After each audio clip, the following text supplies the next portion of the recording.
I found this letter journal in my Firewatch tower in the back of the cupboard. It seems to be written by someone called Alex Matthews, and it's pretty disturbing. I'll write the entries below. March 2nd, 1997. Today is my first day of being a ranger, Firewatcher. Well, whatever it is, I'm out here by myself with the forest. I should get some clear instructions tomorrow for my partner. I think his name is Jonathan. March 4th, 1997. Well, I didn't write yesterday. It's been a lot of integrating into my new routine. A lot of watching for smoke and keeping my radio open if a hiker gets lost in my sector, which is just the area around my tower. Other than that, I check temps, wind speed, precipitation, and all that stuff. I get supplies from a helicopter that comes once a month. I don't really expect much to happen, so I imagine this notebook will be unused. March 5th, 1997. Today there was a campfire I got called to stop.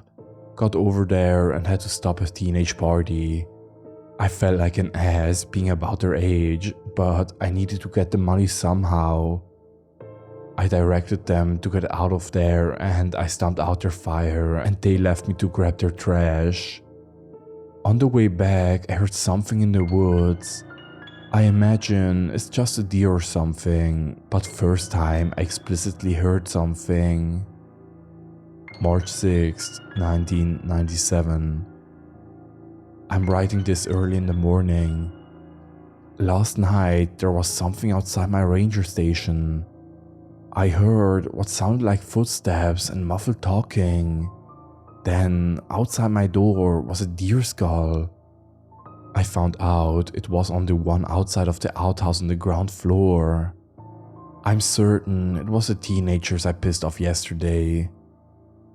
I did report it and Jonathan said it was normal. He talked about how once a pissed off teenager smashed his window with a rock. March 9th, 1997. This job pays well, but it's so boring. Today I helped an old man who got lost in the mountain track. I pointed the old geezer back to the car park, even though their trails are named.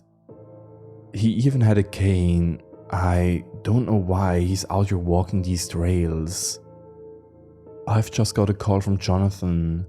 He normally doesn't call this late, so I knew something was off. Turns out someone's father was walking the trail today and hadn't come home. Tomorrow, police are going to come over to do a search and I'm meant to help. March 10th, 1997. We found the guy. It was the same old man as yesterday. He must have fallen down the side of the trail and broke his legs. I'm happy we found him, but still, I didn't need to be woken up so early for this. The police handled getting him home and to the hospital or whatever. I didn't pay too much attention after we found him. Jonathan didn't like how I just pointed him in the direction of the car park and not to walk with him, so he suggested I walk the trails periodically to get them in my head. March 12th, 1997. I've been walking the trails, specifically the mountain trail, and found these strange stacked stones, which I called into Jonathan, but he said it was probably just kids messing around. I knocked them down and then just collected the trash on the trails. March 15th, 1997. Today there was blood underneath my ranger station. I freaked out and called Jonathan and he simply brushed it off as an animal or something. I mean, it kind of makes sense.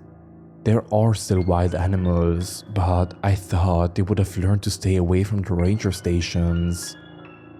Still, I have to clean it off, so I've had to go collect water and bring it back to scrub it all down. Smells horrible as well. March 17th, 1997. I've walked through most of the trails by now, especially the ones in my sector.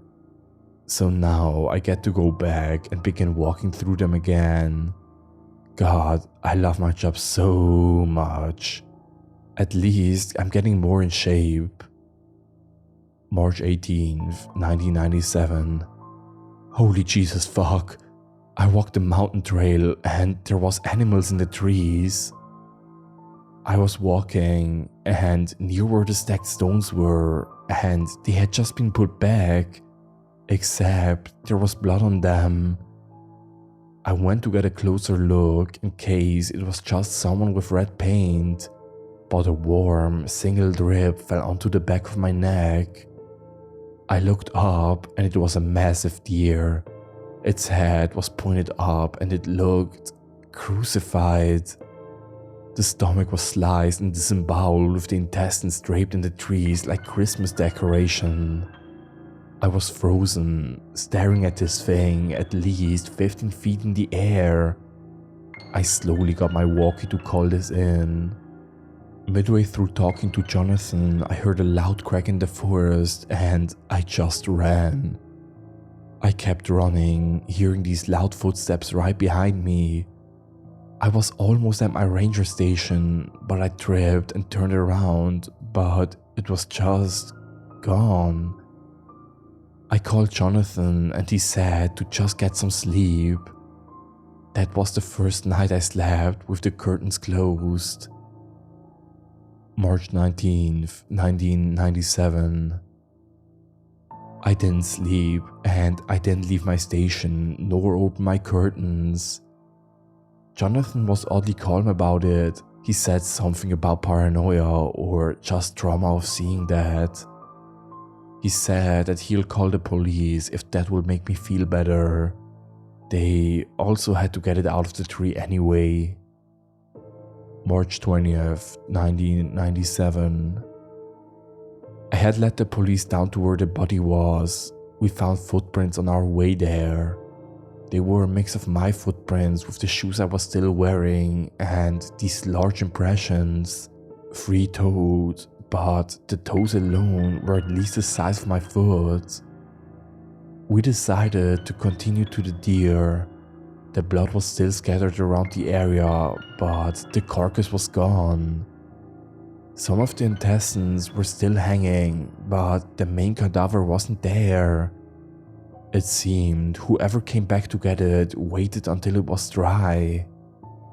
I talked with the police, then they decided maybe it was just a fucked up hunter. It doesn't seem right, and I talked about what I heard, but they dismissed it as teenage anxiety. Maybe it was.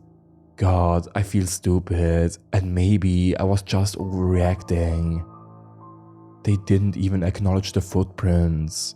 Maybe I'm just going crazy out here. March 22nd, 1997. We've got our first missing person report, a hiker named David Green.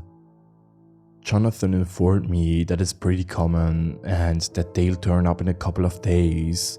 Just gotta keep an eye out for them and keep walking the trails. March 23rd, 1997. Been walking the trails a lot lately, searching for David Green. Not much has happened, and I've checked the spot where the deer was, and nothing. Since it's been warmer, I've been walking a bit later into the night. I know it sounds stupid with what happened, but I want to find David Green.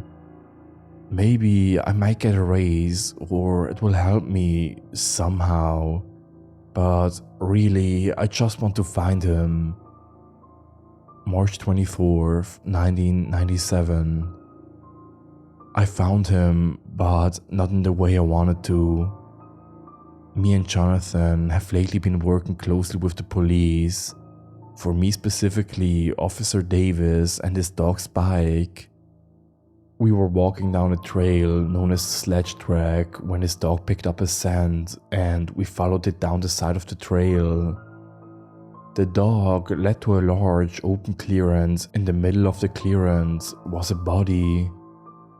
The body seemed badly damaged, but I didn't get a good look at it before Officer Davis called for help. I guess I just need to wait for the autopsy.